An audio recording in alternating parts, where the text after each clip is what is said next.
পটুয়াখালীর বাউফল উপজেলার বগা বাহেরচর সড়কের বাহেরচর বাজার সংলগ্ন কেশব ডাক্তারের বাড়িতে ঘটে গেছে দুর্ধর্ষ ডাকাতির ঘটনা। আমরা এসেছি সেই বাড়িটিতে এবং কথা বলবো সেই পরিবারের সদস্যদের সাথে, জানার চেষ্টা করব কি ঘটেছিল সেদিন রাতে।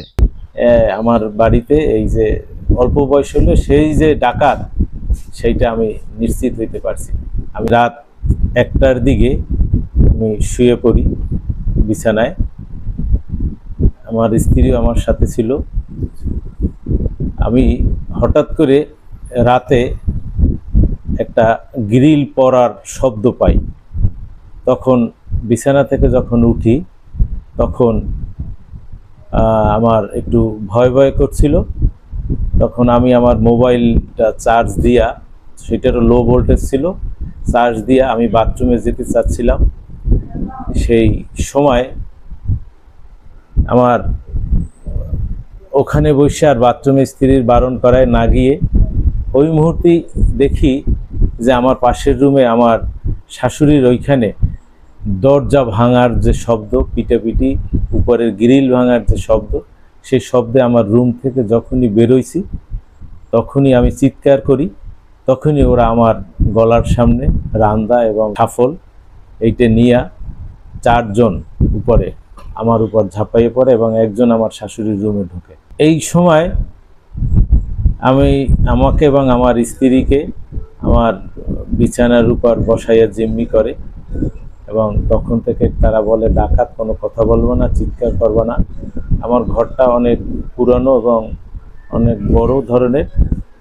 তারপরে আমাদেরকে জিম্মি করে, আমাদেরকে কোনো ক্ষতি করে নাই, আমাদেরকে মারে নাই, আমাদের বসাইয়া, আমাদের অস্ত্র দ্বারা আমাদের বসাইয়া রাখছে।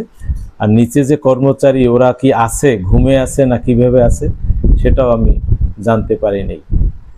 আমার রুমে যখন ঢোকে তখন রাত 3টা, প্রায় 40 মিনিটের বেশি, আধা ঘন্টা পর্যন্ত আমার রুমের 2টা লোক ছিল আর একটা ছেলে খাটো মতো, ও শাবল ছিল ওর হাতে, ওই শাবল নিয়ে এদিক ওদিক করে।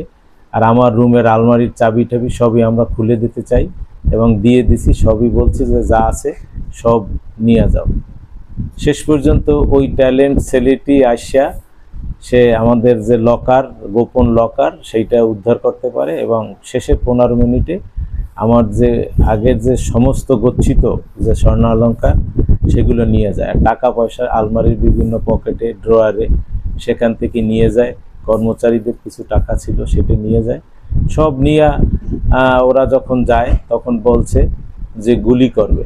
আমি মোবাইলগুলো চাইলাম যে তুমি মোবাইলগুলো আমাকে দিয়ে যাও, এটা করবা কি আর লাগে, জানি শিক্ষক মানুষ আপনাদের লাগে, ওটা পরের দিন সকালে আপনি পাইয়ে যাবেন, কেউ পৌঁছেই দিয়ে যাবে, এরকম কথাও বলে।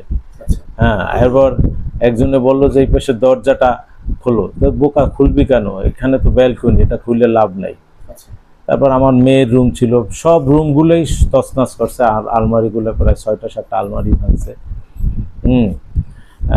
তারপরে আমি বললাম যে আমার সর্বস্ব নিয়ে যাও, আপনারা ছাড় মানুষ, আবার 2 জনে ইনকাম করতে পারবেন। এরকম করে শেষে আমাদের বলছে যে তোমরা এখান থেকে কখনো এক মুহূর্তের জন্য ওঠার চেষ্টা করবা না। সব মোবাইলগুলো নিয়ে যায়। আমার ছোট্ট একটা মোবাইল ভুলক্রমে কাপড়ের তলে, কাগজপত্রের তলে ছিল, সেইটা ছিল। 5টা মোবাইল সহ প্রায় 35 লক্ষ টাকার হিসাবে আমার মালামাল তারা নিয়ে যায়। তখন যখন ঘর থেকে বেরোয় তাদের সময় তখন 3:45। তারা বেরোবার 20-25 মিনিটের মধ্যেই আজানের ধ্বনি দিছি। তখন বিভিন্ন জায়গায় আশেপাশে বাড়ি সবাই ডাকাডাকি করি। কাজে আমাদের বাড়িটা এমন জায়গায় যে কাউকে ডাক দিলে সেই সারা আর অন্য কোথাও যায় না। এবং তারা শেষ পর্যন্ত ডিবিআরটা নিয়ে পুকুরের দক্ষিণ পাশে ফেলে যায়, কিন্তু ওরা মনে করছে যে পুকুরে পড়ছে, কিন্তু নেটের সাথে ওটা ভেসে, মানে আটকাইয়েছিল। মোবাইলগুলোর জন্য আমি খুঁজতে গেছিলাম, লোক পাঠাইছিলাম, তারা ডিবিআরটা পাইছে, এটা পুলিশের দিছি। আমার থানায় মামলা হয়েছে, পুলিশ তদন্ত করতে আসছে। কালকে বিকালে একটা ছেলে, ওই ছেলেটাই আমার বাড়িতে এই যে অল্প বয়স হলো সেই যে ডাকাত, সেইটা আমি নিশ্চিত হইতে পারছি। আমি আশা করি এই ছেলেকে যদি সত্যিকার অর্থে রিমান্ড দেওয়া হয়, এই ছেলের হাতে একটা মোবাইল ছিল, মোবাইলটা পর্যন্ত সে মুহূর্তের মধ্যে সে গায়েব করে দিয়েছে। তাকে যদি সত্যিকার অর্থে রিমান্ড করা হয় এবং এই ছেলের পিছনে বড় ধরনের একটা শত্রুতা বা এলাকার যে প্রভুত্ব, সেইটা যে কাজ করছে এদের দিয়ে এবং এদের টিম দিয়ে কাজ করাইছে, এটা আমার অনুমান। আমি এর সুষ্ঠু তদন্ত চাই, যে ভবিষ্যতে আর যেন এই ধরনের যেন ডাকাতের শিকার পরিণতি যেন কেউ না হয়।